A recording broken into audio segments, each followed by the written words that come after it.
What's going on, A-plusers? It's your boy Adam Perez back once again with a brand new video today as we're playing catch up in regards to your live viewer questions from this past Sunday on our episode of A-Plus Hero Report, ladies and gentlemen. So we're going to be diving back into those, certainly where we left off at, pick some of your guys' live viewer questions, and certainly go ahead and wrap this up for you guys today. Once we post this, if anything, later on this evening, I will go ahead and put up a new post for live viewer questions for you guys to go ahead and submit them in for this Sunday's live episode of A Plus Hero Report. We did get ourselves some great Power Ranger news as of yesterday, some big monumental news in regards to Marvel, DC, along with some Star Wars stuff this past week as well. So plenty of stuff for you guys to definitely get into on the next set of live viewer questions. But before we do, let's go ahead and tackle those from this past Sunday. That would be October 23rd, ladies and gentlemen. So let's go ahead and pull this back up here and begin where we certainly left off at. I think we skipped Doomsday to tackle Michael Rhymes's. So let's start off this week with Doomsday. He says, do you find it funny that Jazz Badawalia, who is jacked actor, plays Ravi the Beast Morpher Blue Ranger, who has the power of the gorilla and activates his super strength by flexing his muscles? Yeah, the irony there, right? Although I'm pretty sure Jazz probably was already the gym rat before he got this particular role, but it definitely worked to his benefit, if you will. I don't know what Jazz's regimen is in regards to his workout routines, but he's doing something right. The workout, and I'm sure the eating habits have definitely treated Jazz Meat extremely well, to certainly say the least. I see him on his IG every once in a while, or maybe on Twitter every once in a while, a couple of videos of him just being a cool guy, man, sitting back, relaxing, doing his gym thing, rocking some sunglasses. You know, he's living that life out there. So I'm glad I'm glad Jazz is certainly doing well.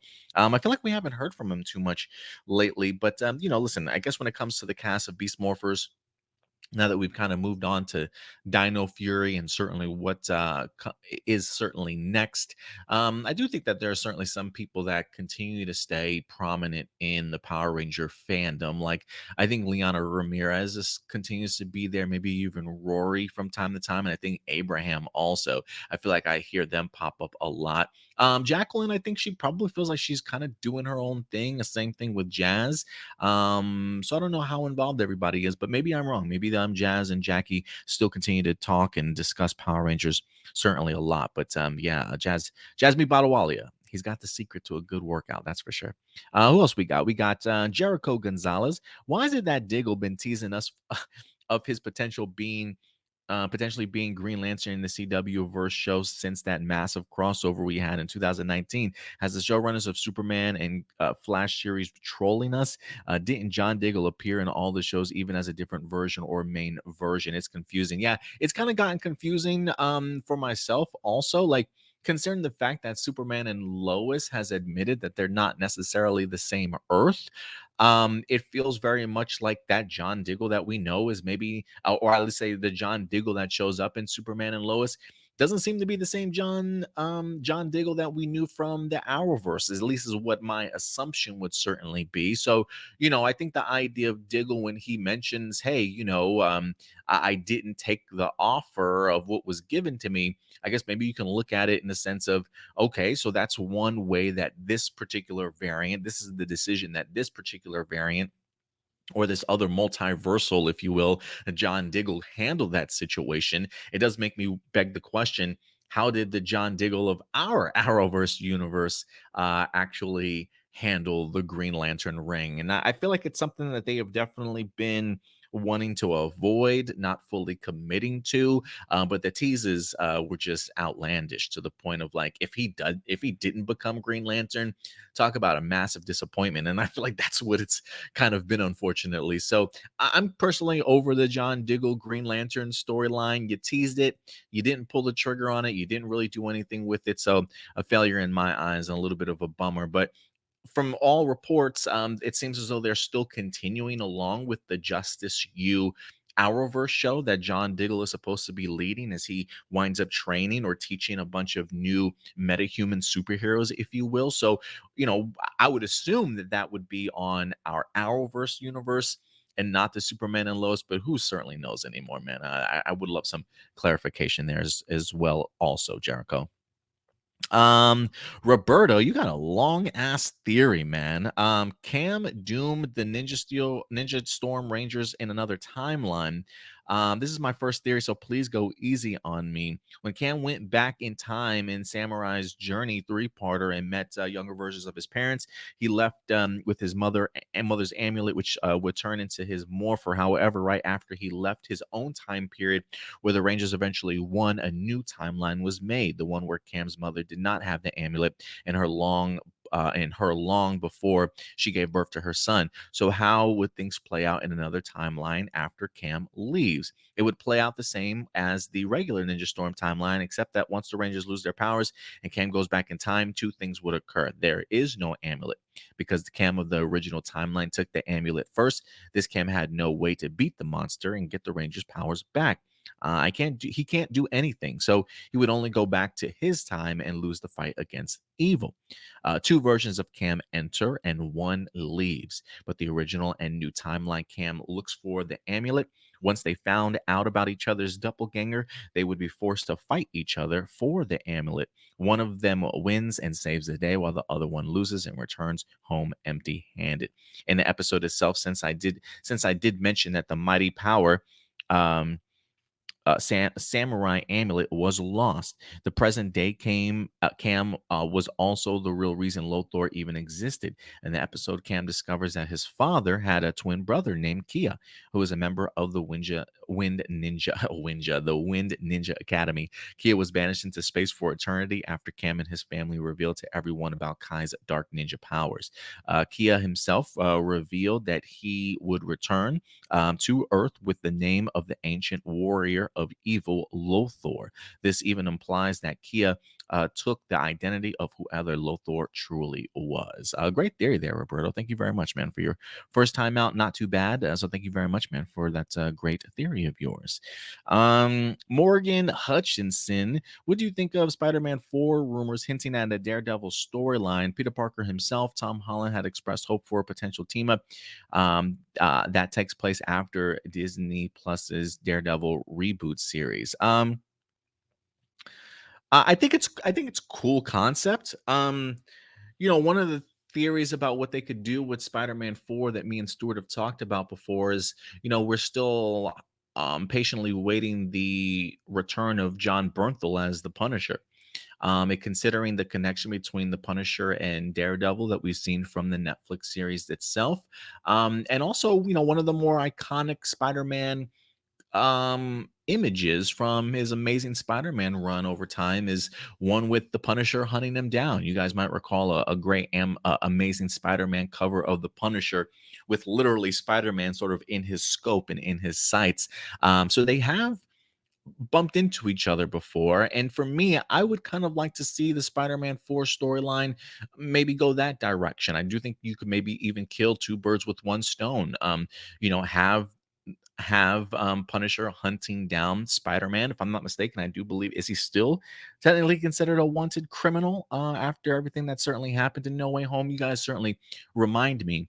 But so that would be interesting to see John Bernthal as the Punisher hunt him down. And if you are looking for a team up or for a reason for Daredevil to even pop up in the movie, not only is he Peter Parker's lawyer, but the fact that he certainly could be a great assistance to Spider-Man and trying to bring Punisher down. So I don't know. Again, that's just all speculation to add to the rumors of a Daredevil storyline. I would be completely open to it. I think the routine that Spider-Man has kind of gotten into, while I personally would like a solo adventure for him, the idea of him teaming up with other people is not out of the norm of possibility. I mean, we've seen plenty of Spider-Man and Doctor Strange crossovers and team ups in the comic books. And so for them to add that to No Way Home, I thought was pretty cool. And, Daredevil is somebody else that he hangs out with in Hell's Kitchen from time to time. So, that or maybe, Fantastic Four cameo or, a Johnny Storm cameo, I think would be pretty cool. So I think there's tons of potential. So I'm not going to take this off the table. My thing would just be, while I appreciate having a Daredevil show, I kind of just want this man to have a Daredevil movie also if we can.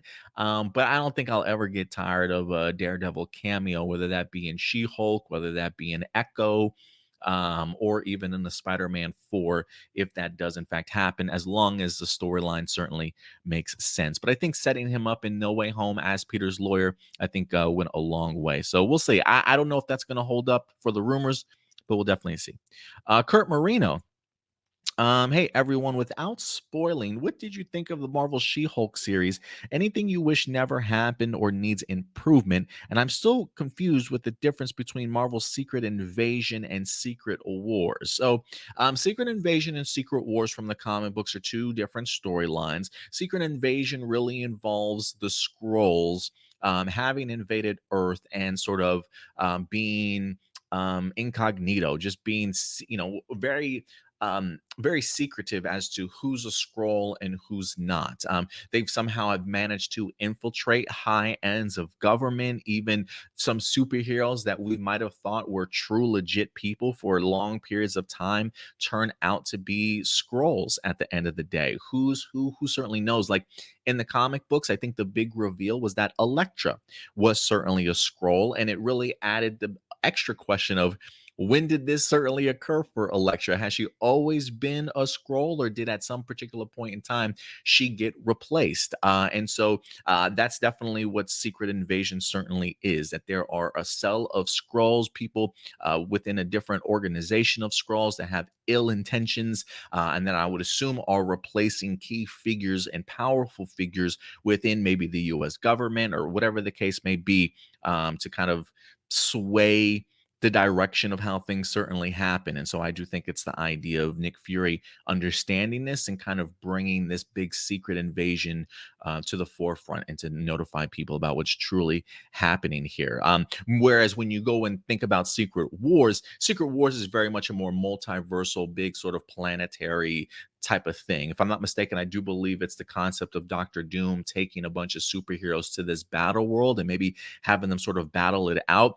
A more current version of Secret Wars, I think we got maybe 5, 6 years ago by Jonathan Hickman, if I'm not mistaken, really kind of created a brand new world, if you will, out of the outcome of Secret Wars, them dealing with like the incursions of other planets that we kind of see them teasing right now in the MCU, of there being different multiverses, different Earths and stuff. And really the idea of an incursion being one Earth kind of taking over the spot of another Earth, and these two planets coming together, and you've got factions of superheroes here and factions of superheroes here who are really fighting to save their planet, because at the end of the day, once these planets combine, there can really only be sort of one left standing, if you will. And so out of the ramifications of this Secret Wars storyline, if I'm not mistaken, I do believe it winds up creating this enormous battle world that people now live on, where the world is sort of divided into factions, if you will. Some places may be run by like Apocalypse, another part of the country or world run by somebody like Mr. Sinister, or Doctor Doom, or whatever the case may be. Who's the older Hulk? Maestro, I believe that's his name. So it's definitely different in storyline, but I do believe Secret Wars is much bigger, certainly in its scope. So hopefully that didn't confuse you any further. But even though they still have the word secret in it, they definitely do tackle two completely different things. As far as the She-Hulk series goes, look, I'm just going to be honest with you guys. This series is certainly not for everybody. It definitely has a very lax mindset about it. Some aspects of lawyer-ish show to it, to certainly say the least. There's some moments when Jennifer Walters is certainly um in court and handling cases, but there are also like elements of the concept of Jennifer Walters being like a single 30 something woman that's also trying to balance her everyday life along with her job, and the idea of having secret abilities, and how does that change the nuances of the things that she does on an everyday basis, right? Going on to dating sites, going to weddings and stuff. I mean, so it's definitely a very relaxed, enjoyable, doesn't take itself too seriously sort of series, but it's got some great cameos by the Hulk in there, clearly Daredevil with Charlie Cox.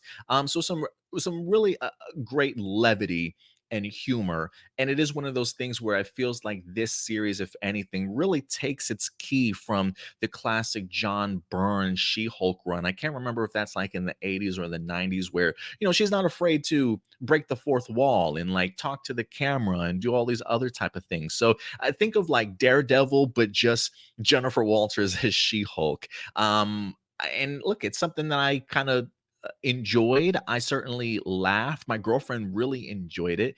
And it's just a really fresh take. I think for me, what I have come to appreciate about Phase 4 that maybe some people haven't liked is that, each of these series are uniquely different. We are visiting and learning and debuting about brand new characters that honestly have all different personalities, all different upbringings, and all different ways of how they acquired their abilities. So I think the idea of each of these new series, like a Miss Marvel and a Moon Knight and She Hulk, all feeling very distinctly unique and different from one another, I think does nothing but amplify the individual characters themselves. And so Phase 4 has been very much introductory in regards to starting off new storylines, introducing us to new people. And we don't know quite exactly how it's all connected as of yet. But I think once we get something like Ant-Man and the Wasp Quantum Mania, then things will really start kind of building up to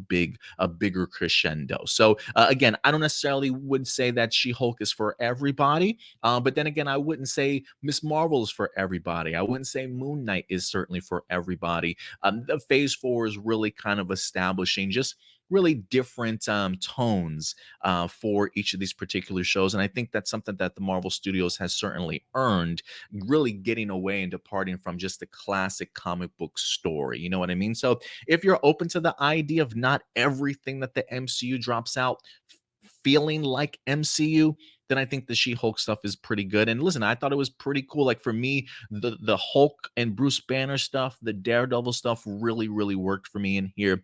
And I liked it. I thought it was pretty cool for what it certainly was.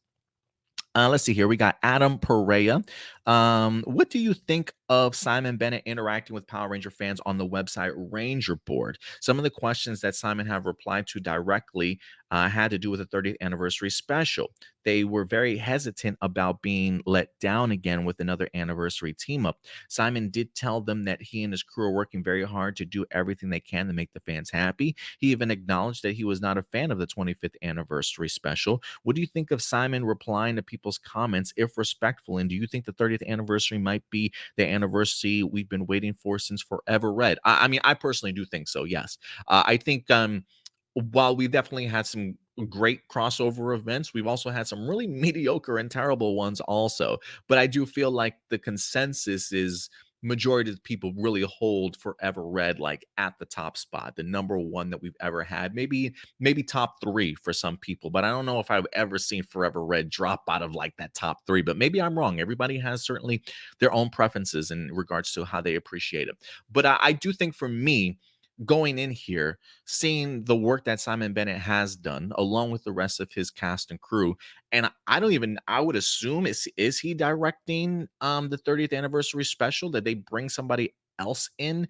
I personally can't remember if I learned that or not, but if he is involved, and considering the leap forward of how much original content they have certainly tried to create, for me, I do think that this is probably going to be like the second best crossover event that we've had, or anniversary season, I should say, more anniversary season, if I should say, than we've had in a really, really long time. So, again, that's not my expectation. I don't think we should go into it expecting it to be Forever Red, or at least on the same level. I think our expectations should just certainly be, please just give us something good. You know what I'm saying? And I do think Simon Bennett can definitely bring that forward. Because I do think that there might be even some elements that trickle over either into Cosmic Fury, or and again, this is just speculation on my part, maybe something to even help launch whatever Jonathan Entwistle is certainly working on as well. As far as him interacting with fans on the website Ranger Board, listen, I don't mind it. I don't mind it. I think it's really great when Simon Bennett takes the time out of his day to interact with fans, because I do think that he's brought a lot of positivity and a lot of great conversation and debate to the world of Power Rangers. I don't think it's been detrimental, but I do think, if anything, maybe for his own mental health, just to be very cautious about how much time he certainly does devote. Like, I don't know if this is something that him and Ranger Board like talked about in regards to just scheduling the time when he can come in and sit down and talk questions or something like that, or if Simon Bennett just literally is a part of the forum community and chimes in whenever he certainly wants to. My thing would just be very cautious how involved you get. There is nothing wrong with being able to keep that distance between you and the viewers, so that you can still have your own mental space to be creative and to be sane from not letting some of these obnoxious fans get to you. That's what my advice would certainly be. Nothing wrong with interacting, but just be careful of the amount of time that you devote, because I have seen him on Twitter a couple times kind of either get frustrated or be like, you know what, I shouldn't have answered that. I'm going to stay off for a while, type of thing. You know what I mean? So if he's got great intentions, if he's respectful, if the fans are respectful to him, fantastic. But I do feel like the more he interacts, the more he puts himself out there, the more that he definitely does allow himself to be criticized and have a bunch of people just ask him all these questions and just give him a hard time. So I would just say, find a great balance. And outside of that, do you, Simon? Do you, Simon?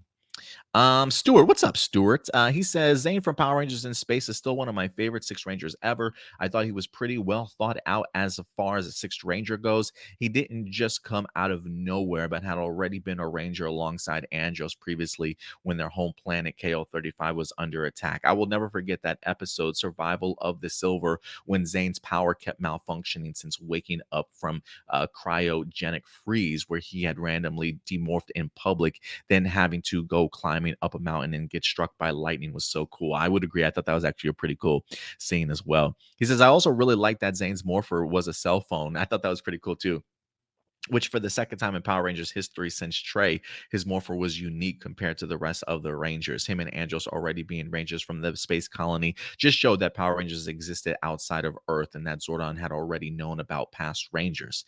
I also love the episode when Zane and Andros had a brief rivalry where they were fighting over Ashley. That was a great episode, man. That was pretty fun.